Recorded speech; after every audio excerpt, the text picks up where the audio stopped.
Crypto Otep here with another budgeting video. Guys, this video we're going to be budgeting or reconciling our budget for May 2026, the month that just passed. And we'll also discuss on what we could look forward to upcoming in June.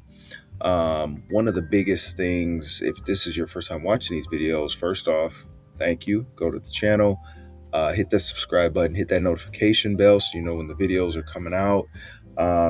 And if you're unfamiliar, in my channel, normally it's on trading and investing, but I also incorporated budgeting to do two things to help keep me honest when I'm doing our family budget and reconciling it and keeping me on a consistent path. And then also, I feel as though budgeting is the foundation, it's the crux of any great investment strategy. You have to know personally what's going in and what's coming out to properly invest your money. Okay. And I've been through bumps and bruises through this whole investment journey, and it's gotten way smoother and easier when I found out what I was spending, what I was making, and what was coming in and what was going out. So, hopefully these videos are helpful. Again, if you appreciate the videos, subscribe, comment, like, share it, let me know what you think. So with May 2026, guys, and also this isn't financial advice. None of this financial advice. I'm not a financial planner at all. I'm self-taught by the likes of YouTube, by the likes of Twitter, by the likes of me reading several investment and budgeting books as well. First time watching a video here, I'm using Monarch Money as the system for our budget. Okay, so you don't have to use that. You can use a Google spreadsheet as long as you're doing something to keep track of your transactions. And again, what's going in, what's coming out. I think that's the most potential that you have to better understand money. I personally like Monarch Money. There is a monthly cost to it, and the link's going to be in the description if you want to use it. But it's been instrumental. It's one of the best apps. I use the app every single day, and it's been a tremendous app in opening my eyes about where our money's going and what we're spending our money on, and also planning and looking ahead. I'm going to tell you this much. If you're not budgeting or tracking your spending, the real big eye-opening view of your budgeting comes 1 year after you've tracked and budgeted your money. It comes 1 year. So you have to do it one full year, and then you can go back and see how your money was spent in certain months. And then you can prep for the months in the new year based on what was done in the old year. And then you can look back. It's actually pretty eye-opening on the status of your money when you do that. And I'm starting to realize that because I've learned about budgeting and financial literacy, but it's in the tail end of my life here, or not tail end, but it's in the kind of the later part in my life that I've learned it. So, while I'm in my late 30s here, I did finally learn it. And, we've been on this budget for almost over a year or so, but now I'm starting to see some of those items. And some of the knowledge that I'm getting is based on prior activity that we did in the past. And it helps me prep for the future, because now I can look ahead and say, okay, we spent this much last year for this. We can expect to spend somewhere around that amount, so there's no surprises. So May 2026 saw us with a couple of certain increases here. Some of these increases are because of the Middle Eastern issues that are going on overseas, okay, with gas. So gas almost doubled. So we'll go through this. So my wife's auto payment is $631. Save me your gasps and clutched pros here. I've already explained this in my prior videos on this. So that stayed constant. Obviously, groceries did go up almost $200. That's because May was almost like a 5-week month. It was a 5-week month. It landed weird. So that's the only reason. We didn't have to take any money out of our emergency fund for groceries or anything like that. We actually had properly allocated our money, and the wife stuck, right to the budget on there. So it just lined up, the month lined up very weird for that. Our mortgage is 1187. So that lined up obviously well. We spent about $5 less in vitamins and supplements. That's very encouraging. Our electric bill is about $339. That landed even too. We are on a budget plan with our electric. We've always been on a budget plan because I like to be consistent with what I pay for our utilities. That's the only reason. So I have a budget plan for electric, and I also have a budget plan for gas. And then that way I know exactly what we're paying each month. And again, there's no surprises, and it's better to budget for that. If you check your utility provider, they probably have something very similar. Um, my wife is going back to esthetician school. She will be graduating soon, in June here, but we went over just a little bit on, I believe she had some supplies for her upcoming exam. Not really a big deal there. Here's where the big deal is. So gas. And when I say gas for this, I'm talking about gas for our cars. So our gas for our cars went up over $250 in this 1 month. Now, yes, I am also doing side gig work for DoorDash. However, I'm setting up my DoorDash routes in certain days, and I'm not doing it every day. So I can usually stretch gas, for a whole week or so, and nothing's really changed with how I fill up on gas.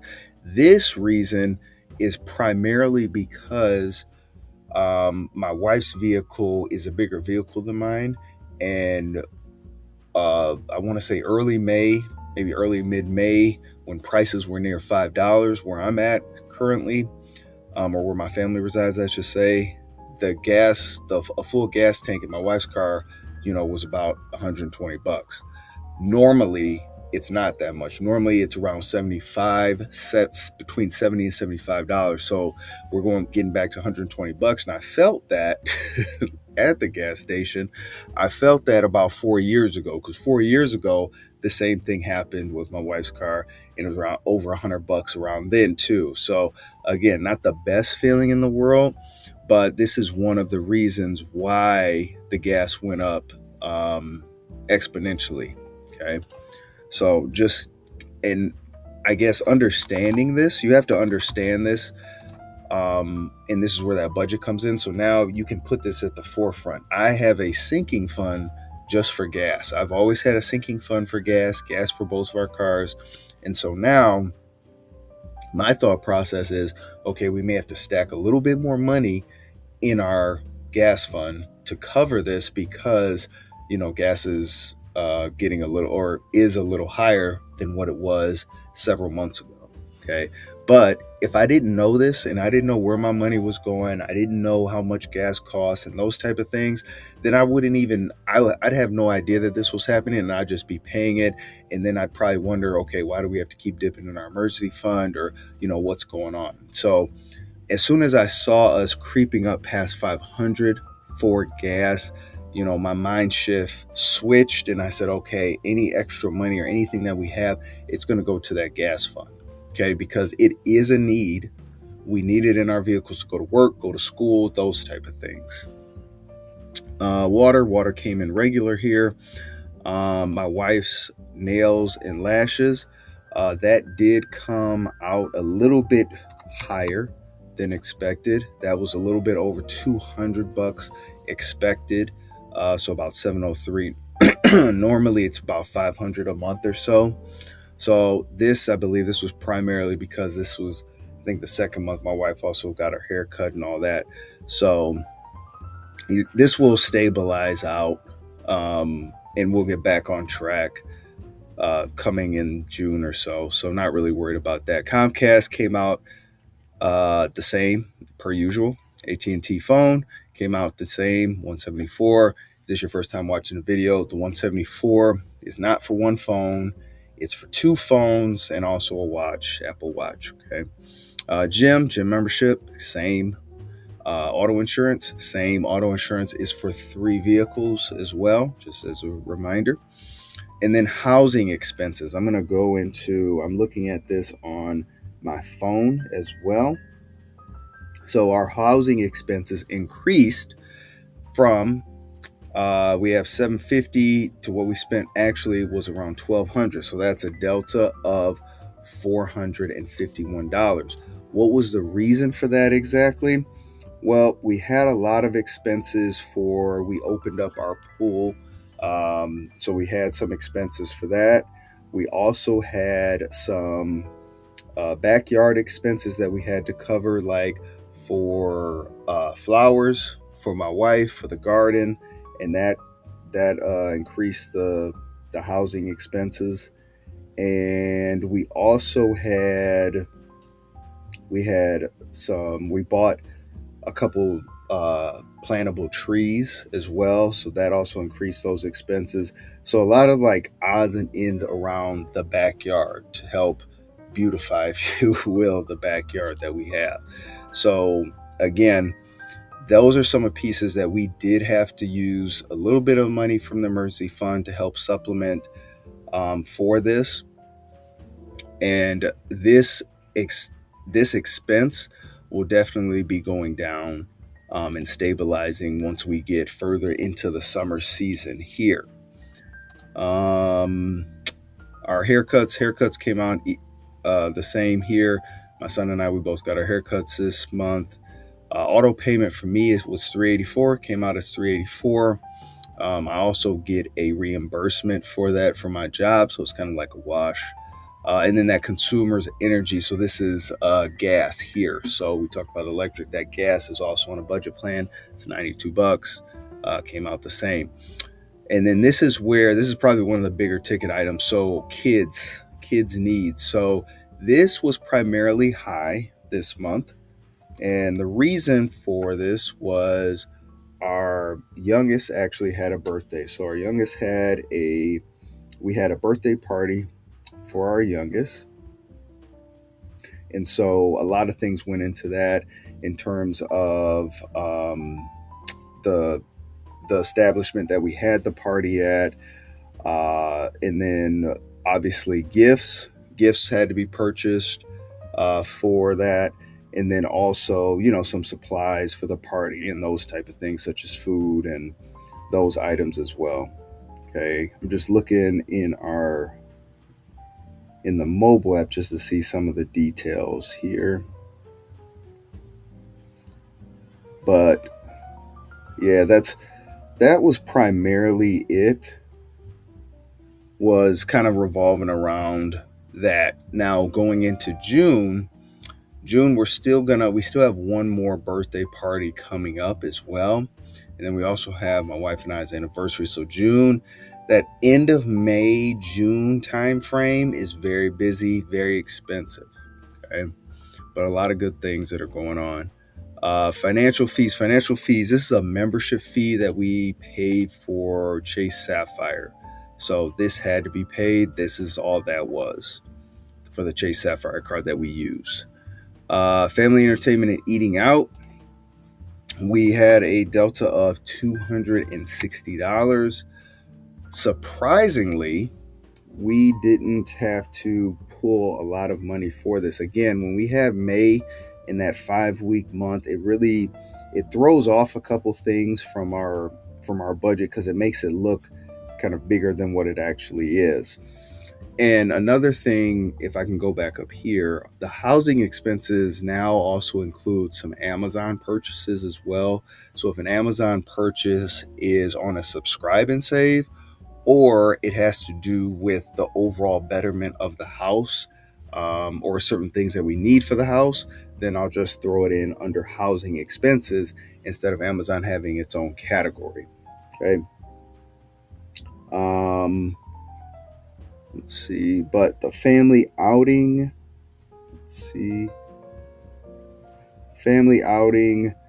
we had one of the biggest ticket items here was Memorial Day weekend. That was another thing with May. You got Memorial Day kind of smack dabbed in there. So we did order barbecue and food and those type of things for that. So that's why you had a little bit of an increase here in family entertainment and eating out for this month. Other auto expenses came in very easily here. And then our subscriptions, actually, we were a positive 20. So we spent we were less $20 on that, so we not necessarily hit that 150 mark. And then we had a couple other unbudgeted categories, such as random withdrawals and one-time purchases. So these random withdrawals and one-time purchases, these are also some of these are also items that I categorize with Amazon if it's just very random purchases that we have. So stuff that maybe we don't need, or things that it's just like a one-time deal. And this wound up being around $461. Most of this is Amazon pieces. We have a little bit of Starbucks here, and then very little odds and ends there. And then clothes and shopping. Clothes and shopping was around $511. We got the kids some clothes. We did have a sinking fund. We have a clothes sinking fund here that we used for this. So this was fine here. And normally the variance that I give ourselves is between 500 to, normally I say the variance could be anywhere between $500 or less, meaning that it may not be right at the penny zero for zero on our budget. Like once I finish all these numbers out, this number may not be zeroed out, and that's fine for me. Our budget is not necessarily going to be perfect.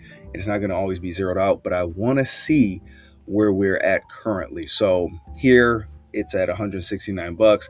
I'm okay with that. That means all the numbers kind of matched up here and everything settled out here. When it comes to investing and budgeting, or when it comes to investing here, we had for our M1 Finance, Coinbase, SoFi, we also invest into their platform. It was a little bit less. It was around $410 for the month. Plus, we also have 401k that's not included in here for this total here for the year to date currently. So I try to keep track of this manually as well. But what I'll tell you is this: when I understood and when I start tracking our money and what we spend on a regular basis, it helped me. Again, now I can look at June of last year and see what I can expect to pay, so I can better budget for June of this year. June of last year was pretty high though. It was high, and there were very, very large